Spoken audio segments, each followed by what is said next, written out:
Hi friends, ఈరోజు నేను juice diet మరియు వెజిటేబుల్ జ్యూసెస్ దాని గురించి మాట్లాడదాం అనుకుంటున్నాను. చాలామంది నాకు దీని గురించి ఎక్స్ప్లెయిన్ చేయమని మెసేజెస్ పెట్టారు.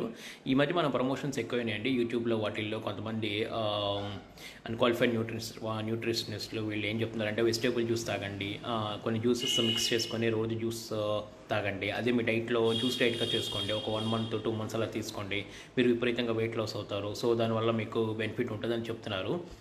ఒకటి ఆలోచించండి, మనకి జ్యూసెస్ వల్ల మనకి హై షుగర్స్ పెరగటం ఒకటి ఇంపార్టెంట్ సైడ్ ఎఫెక్ట్ మనకి తెలుస్తుందండి. ఎందుకంటే జ్యూస్లో మనకి కేవలం షుగర్ లెవెల్సే ఉంటాయి. ఎందుకంటే పీచు పదార్థం అనేది మనం జ్యూస్ చేసుకున్నప్పుడు మొత్తం పోతుంది. సో అందువల్ల మనం ఆ జ్యూస్ మనం తీసుకుంటే మనకి కార్బోహైడ్రేటే ఎక్కువ ఉంటుందండి అందులో, అంటే షుగర్స్ ఎక్కువ ఉంటాయి అన్నమాట. ప్రోటీన్ కానీ ఫ్యాట్ కానీ ఇవి జీరో ఉంటాయి. సో మన బాడీలో మనకి ప్రోటీన్ చాలా అవసరం అండి. మనం ఎప్పుడైతే ఈ జ్యూస్ డైట్లో ఉంటామో మనకి ప్రోటీన్ అందుతుందండి బాడీకి. అప్పుడు మన మజిల్స్లో ఉన్న ప్రోటీన్ వేస్ట్ అయిపోయి కరిగిపోతూ ఉంటాయండి మన ప్రోటీన్ రిక్వైర్మెంట్ కోసం. దీనివల్ల ఏమైందంటే ఒక్కోసారి బోన్ ఫ్రాక్చర్స్ ఇలాంటివి అవ్వడానికి కూడా ఆస్కారం ఉంటుంది.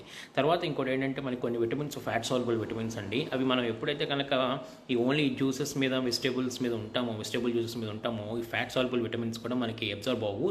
దీనివల్ల మనకి న్యూట్రిషన్ డెఫిషియన్సీ రావడానికి కూడా ఆస్కారం ఎక్కువ ఉంటుందండి. ఇంకోటి ఇమ్యూనిటీ కూడా చాలా తగ్గిపోతుందని కొన్ని రీసెర్చ్లో తేలిందండి. అదే కాకుండా చాలా గ్యాస్ట్రిక్ ప్రాబ్లమ్స్, బ్లోటింగ్ రావడానికి కూడా ఆస్కారం ఉంటుందని మనకి చెప్పబడింది. ఫ్రెండ్స్, ఎండ్ పార్ట్ 1లో జ్యూస్ డైట్ గురించి చెప్తున్నానండి. సో ఈ విధంగా మనం జనరల్గా మన బాడీకి మనకి ఎంత క్యాలరీ రిక్వైర్మెంట్ ఉంటుందంటే, ఇప్పుడు అరౌండ్ 50 to 60 kgs ఉన్నారనుకోండి, మనకి 1500 క్యాలరీస్ కావాలి. అదే 60 to 90 ఉంటే కనుక 2200 క్యాలరీస్ కావాలి. అయితే 90 kgs అబోవ్ ప్లస్ కనుక ఉంటే మనకి 2500 నుంచి 3000 క్యాలరీస్ వరకు అవసరం అవుతుంది డైలీ మనం బాడీ మెయింటైన్ అవడానికి.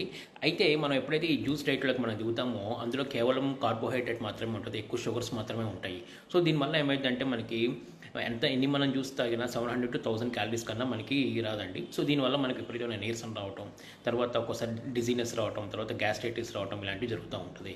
సో దీనివల్ల మనం ఇనిషియల్గా మనం వెయిట్ లాస్ అనేది అవుతామండి, అందులో అనుమానం లేదు.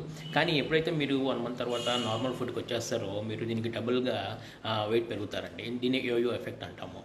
ఇంకోటి ఏంటంటే, ఒకటి మనం పీచు పదార్థం కనుక లేకుండా ఓన్లీ జ్యూస్ తాగటం మటుకే తాగితే మనకి అది ఎటువంటి హెల్ప్ అవ్వదండి. అది ఇంకా మన బాడీకి హాని చేస్తుంది అనమాట. న్యాచురల్గా మనకి ఏ ట్రీ కానీ ఏదైనా కానీ మనకి ఫ్రూట్స్ ఇస్తుంది, కానీ అది ఫ్రూట్ జ్యూస్ మనకేం ఇవ్వదు కదా. At the same time vegetables కానీ మనకు వెజిటేబుల్లా ఉంటుంది, కానీ ఏ చెట్టు మనకి వెజిటేబుల్ జ్యూస్ అన్నది తయారు చేసి మనకి ఇవ్వదు కదా. సో అలాంటప్పుడు మనం వాటిని జ్యూస్ చేసుకొని తాగాల్సిన అవసరమే ఉంది. అట్లానే మనం వెజిటేబుల్స్ అయితే లైట్గా బాయిల్ చేసుకొని తినండి. ఫ్రూట్స్ అనుకోండి అట్లానే ముక్కలు కట్ చేసుకొని మనం 3 to 4 times మన డైట్లో ఇంక్లూడ్ చేసుకుంటే దాని మించిన హెల్త్ బెనిఫిట్స్ రాదు. Thank you very much.